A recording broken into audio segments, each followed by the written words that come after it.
जितने भी हमारे इस पंडाल में बैठे हैं कृपया थोड़ी देर के लिए अपने अपने स्थान पर खड़े हो जाए और बाबा साहेब के नाम के लिए थोड़ा से मौन रहे और उनको अपने सपने के बारे में जो कोशिश किए हैं उनको कराए रखिए।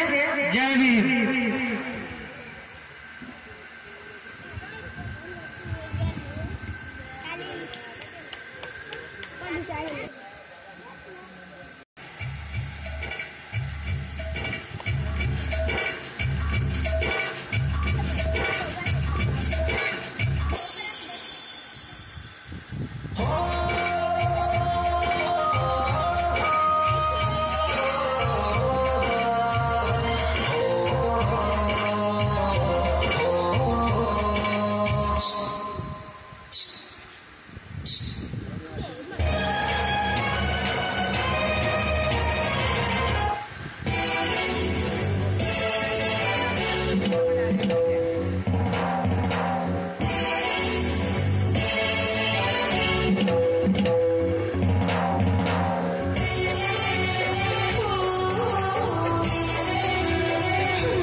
कुर्सी पर ना बैठा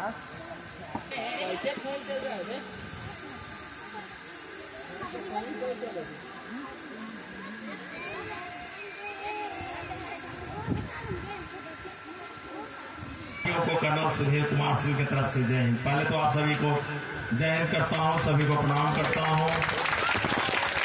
और बाबा साहब जो हमारे गार्जियन हैं, एक आइकॉन हैं, इस समाज के आदर्श हैं और भारतीय संविधान के निर्माता हैं। पहले उनको कर्नल सुधीर कुमार सिंह की तरफ से सत सत नमन और जय हिंद कि आपने हम लोगों को ऐसा मार्गदर्शन किया। पहले सबसे पहले शुरू करने से इस रीगा विधानसभा शिवहर लोकसभा की धरती पे भगवानपुर और भगवानपुर के बगल में हनुमान नगर और हनुमान नगर में भी बरेली बाजार, वहां की धरती पे मुखिया जी का और जितने भी हमारे साथी हैं, मातृशक्ति हैं, बहनें हैं, बेटियां हैं, हमारे बुजुर्ग हैं और धीरज जी आपको बुलाने के लिए बहुत बहुत जय हिंद करता हूँ, प्रणाम करता हूँ। मैं इस क्षेत्र का दामाद हूँ, सीतामढ़ी का, और मुखिया जी को जान करके बड़ा खुशी होगा। और चूंकि सीतामढ़ी जिला का दामाद हूँ मैं 40 साल से, तो मेरा हक बन जाता है कि मैं दहेज मांगू।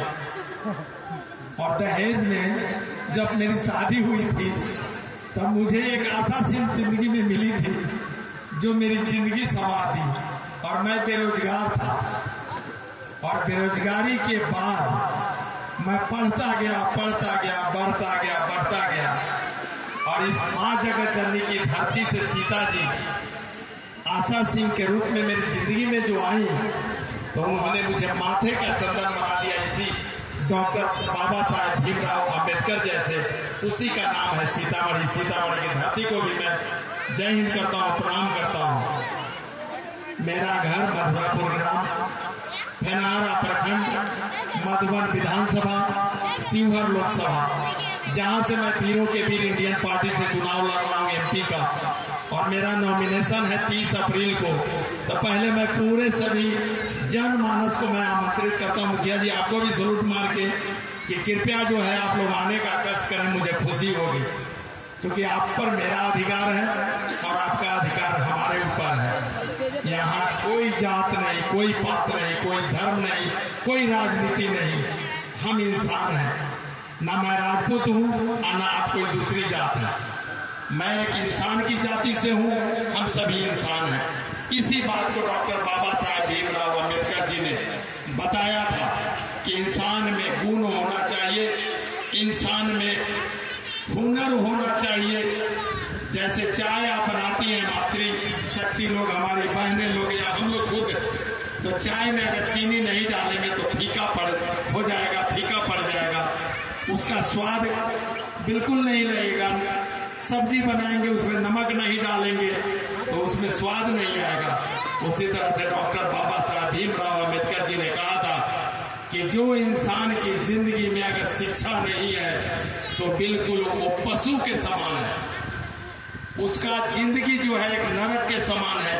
ये सिखाया हम लोगों को बाबा साहब डॉक्टर भीमराव अम्बेडकर साहब ने, जिनको स्कूल में जब ये बचपन में थे तो हमने पढ़ा, इनको स्कूल में पीछे बिठाया जाता था और इनको कहा जाता था कि ये बोरा लेकर के आए और फिर उस पर बैठे और फिर वो बोरा लेकर के जाएं और इनको पानी नहीं पीने दिया जाता था। ये था हमारा समाज। और इस समाज को उखाड़ फेंकने में, इस तकियानुसी बातों को उखाड़ने में, रूढ़िवादी विचारधारा को उखाड़ने में डॉक्टर बाबा साहब भीमराव अम्बेडकर ने एक बहुत बड़ा रोल अदा किया।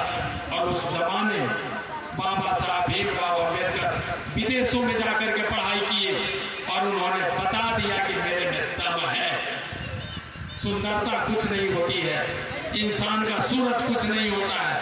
हाँ, सूरत होता है, सूरत चाहिए, लेकिन सूरत के साथ साथ इंसान का सीरत भी चाहिए। सीरत यानी गुण। चाहे इंसान काला है, चाहे इंसान गोरा है, चाहे इंसान दुबला है, चाहे लंबा है, चाहे ठिगना है, उससे कोई मतलब नहीं होता। हमारी नानी जी कहा करते थे कि इस घोड़े पे कौन चढ़े, तो बोलते हैं कि दाम देवे कलंदर चढ़े। मतलब अगर इंसान में गुण है तो उसको नौकरी मिलेगी, चाहे वो किसी भी जाति का हो, किसी भी धर्म का हो, किसी भी मजहब का हो। मैं अपने बच्चों को यही बताता हूँ कि बच्चे गुटखा खाने से कुछ नहीं होने वाला, मोबाइल में अच्छी अच्छी पिक्चर देख करके सुंदर, क्या बोलते हैं, सुंदरियों का फोटो देखने से कुछ नहीं मिलने वाला। उतने देर में अगर गूगल से पढ़ाई करके भी, मुखिया जी आपने देखा है कि कोरोना काल में हमारे बच्चे बच्चियां कलेक्टर बनी है। कलेक्टर, एक ड्राइवर की बेटी जो है वहां पे एसडीओ बनी है। क्यों बनी? इसलिए कि उसने समय लगाया और उसके पास में उसके पिताजी ने कहीं से चंदा मांग करके उसको मोबाइल खरीद के दिया। और हमने कहा समय बर्बाद किया? हमने समय बर्बाद किया है अपना इधर उधर की बातों को देख करके। आप जाइए ना, मैं क्षेत्र में जाता हूँ। कल मैं यहाँ से 100 किलोमीटर पश्चिम था, धीरज बाबू ने बोला, धीरज जयसूर्या जी ने, मैं भाग करके रात आ गया क्योंकि सवेरे मुझे यहाँ आना था। और वहां देखा कि जहां भी जाइए पुलिया पर लड़कियां आज टॉप कर रही हैं, टॉप। और लड़के क्या कर रहे हैं? लड़के बिल्कुल लफंदर। मेरे सामने मैं लड़का हूं, मैं अपने आप को बोलता हूं कि मैं अपने माता पिता को मैंने कभी तकलीफ नहीं दिया, पब्लिकली मैं बोलता हूं। लेकिन आजकल के बच्चे जो है जाएंगे और झगड़ा करके आएंगे। कल मैं जब जा रहा था तो देखा एक मिसरौलिया गांव है, मिसरौलिया का पंचायत है, वहां का सब गढ़ा, ये हमारे जो है ये कैमरामैन है, ये क्या बोलते हैं, प्रिंस बाबू, ये ड्राइवर नहीं है, मेरे गांव का लड़का है, मेरे परिवार का लड़का, इसने देखा है। वहां 3 लड़के थे, इतने बड़े बड़े, विजय बाबू का लड़का, और 2 बेटियां थी, दोनों बेटियां इतनी बड़ी। एक बेटी को मैंने देखा पीले शर्ट में, टी शर्ट में, वो झाड़ू लगा रही है अपने घर पे झाड़ू लगा रही है, लड़कों को मतलब नहीं है। और एक बच्ची जो है वहां पे धीरे से पोछा लगा रही है। कितनी बड़ी 6-7 साल की बच्ची, और उसकी माँ जो है बच्चियों से काम करवाती है, लेकिन वही अपने बेटों को बोलती है कि जाओ तुम इधर उधर तफड़ी मारो। ये है हमारी मातृशक्ति। जिस माँ ने हमें जना है, जिस माँ ने हमें पैदा किया है, तो लड़कों को कभी जो है बकसने की जरूरत नहीं है। मैं बार बार कहता हूँ, मैं अपनी पत्नी का पैर छूता हूँ जब भी मैं निकलता हूँ। तो प्रतिदिन मैं अपने घर से निकलता हूँ तो मैं पैर छूता हूँ। क्यों? कि उनका आशीर्वाद मुझे मिलता है। तो मैं पुरुष वर्ग को कहता हूं कि जिस घर में नहीं होता है नारी का सम्मान, उस घर का कभी नहीं होने वाला है कल्याण। यही बाबा साहब अम्बेडकर ने सिखाया था। बाबा साहब अम्बेडकर ने सिखाया था कि सभी आदमी का सम्मान करो, शिक्षा का सम्मान करो, पढ़े लिखे का सम्मान करो, और जहां भी रहो वहां अलग जगाओ, समाज को नई दिशा दो। ये नहीं कि जाति के धर्म में, पार्टी के धर्म में लेकर के सबको बहका दो। ये सिखाया बाबा साहब अम्बेडकर ने कि सबको समान अधिकार दो, सबको समान पढ़ाओ, सबको समान शिक्षा दो। और मालूम है आप लोगों ने, उन्होंने क्या कहा था? वो जो भारत का संविधान बना, उस संविधान के निर्माता थे डॉक्टर बाबा साहब भीमराव अम्बेडकर। उस समय भी तो राजपूत था, उस समय भी तो ब्राह्मण था, उस समय भी तो भूमिहार था, उस समय भी तो श्रीवास्तव था। क्यों नहीं किसी में दम था जो बाबा साहब अम्बेडकर का स्थान ले सकता था मुखिया जी? इसलिए फिर वही बात याद आती है मेरी नानी जी का कि इस घोड़े पे कौन चढ़े थे? रामदेव कलंदर चढ़े, उसमें खून में था बाबा साहब। देखिए आज भी भारत का संविधान आज तक कोई दूसरा पैदा नहीं लिया, चाहे वो कर्नल सुधीर कुमार सिंह हो, चाहे ABCD कोई भी हो। मैं अपने बच्चों को बोलता हूँ, अपने बच्चियों को बोलता हूँ कि खुद को कर बुलंद इतना, खुद को कर बुलंद इतना कि खुदा हर बंदे से पूछे कि बता तेरी रजा क्या है।